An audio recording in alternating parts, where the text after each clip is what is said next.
não necessariamente um cara que só mexe com modelagem precisa saber o método de elementos finitos, né?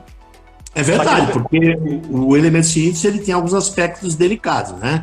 Por isso que eu acho que, por exemplo, a gente tem um processo de certificação em CAE junto à Siemens, a gente não vende software, né?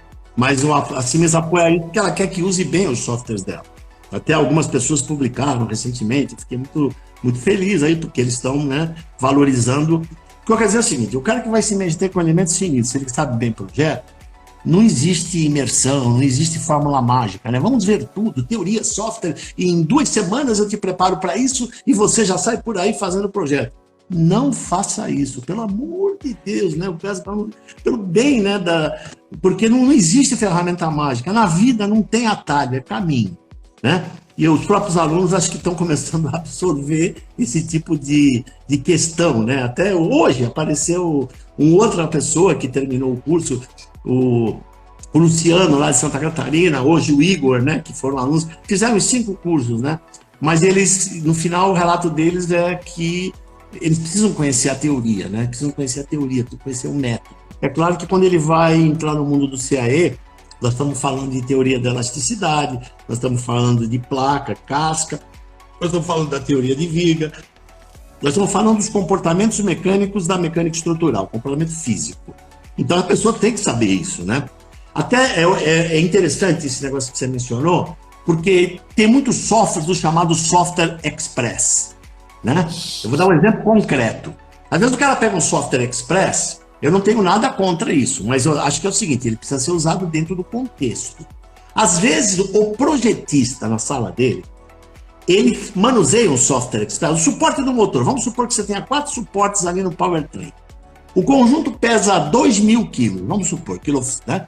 Aí você divide lá, aplica a força em cada um, faz um dedão. E aí você aplica uma força lá no suporte e a tensão dá o dobro do escoamento. Você nem continua o projeto, você já bota ali, porque você vai ter que, depois ele vai calcular fadiga, mas se ele já precisa de um suporte desse tamanho e não desse, o projeto já nasceu morto. Então, às vezes, na sala de projeto, algumas empresas que a gente fez, né, esse processo de implantação, usavam isso. E era um negócio até saudável, mas o cara precisa saber que aquilo ali não é para liberar o produto, é para ele ter o primeiro dedão do projeto. Então você imagina, um motor, você fala, vamos supor que vai o peso igual para cada um, ou na proporção do centro de massa, né? Você consegue aceleração, por exemplo, de 7G, que acontece em carcaça. Então, eu vou lá, eu tenho uma ideia do peso, eu aplico no suporte e deu o dobro do escoamento. Isso é um critério de pico. Eu vou pegar o von Mises e comparar com o escoamento do material. Então, essa questão é já no básico do projeto. O cara tem que ter essa ideia física de já fazer a concepção, de ter, né, uma ideia. Ele não vai descobrir que o tamanho do suporte dele é assim e não assim, quando ele está na fase de detalhamento. Não faz sentido isso. E isso faz sentido, faz muito sentido, porque aquela máquina que eu comentei com o senhor, que eu desenvolvi, bom, eu primeiro ouvi o perfil comercial, e depois eu coloquei o perfil, fiz a estrutura e fiz essa primeira análise para a gente ver se estava indo no caminho certo ou não, né? Então, assim, eu consegui otimizar através de uma análise preliminar, e depois que eu cheguei, não no ideal, mas assim, eu vi que estava indo no caminho certo, eu finalizei a análise. Então, assim, eu acho que isso é muito importante a gente levar em consideração em etapa de projeto. Isso que você falou é importantíssimo, porque o navio, por exemplo, você tem perfil construído, né? Você tem uma alma e tem um flange, mas é soldado.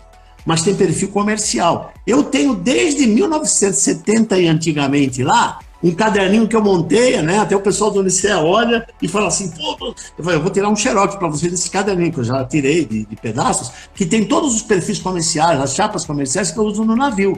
Né? E nesse projeto do navio que a gente fez agora foi usado aquilo lá.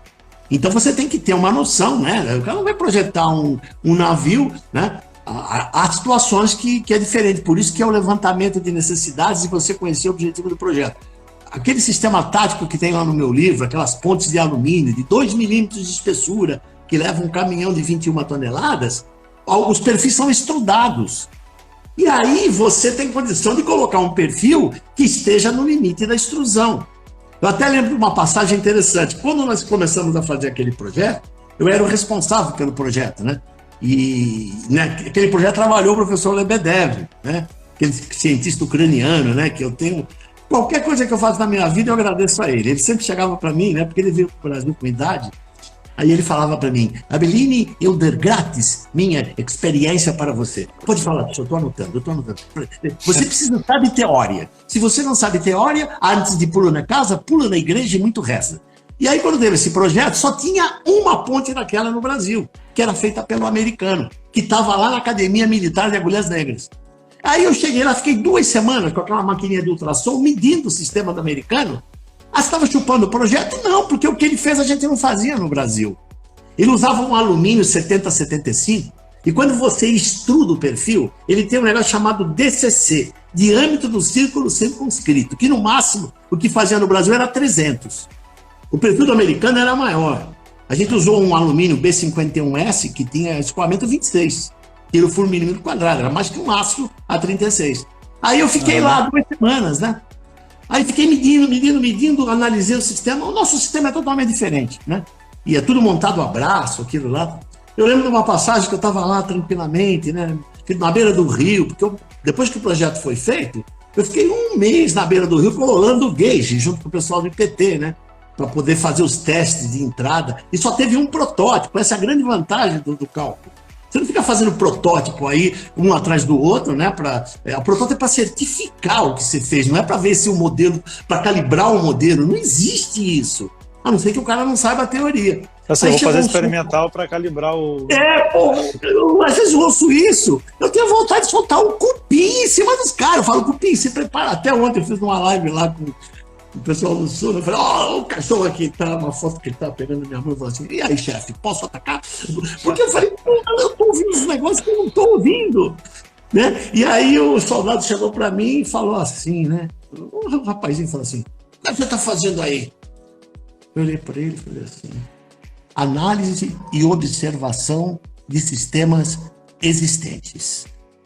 Aí o cara olhou pra mim, acho que ele se assustou e foi embora, né?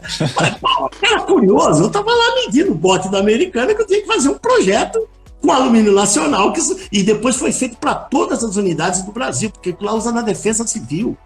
Quando uma ponte cai, eles põem aquilo lá, vira uma balsa ou vira uma ponte flutuante, uma viga sob base elástica, né? Então, tudo isso teve um projeto de concepção, né? Teve cálculos preliminares, onde a teoria de vigas, aí depois foi por elementos finitos, na mão. Sim. Era à mão.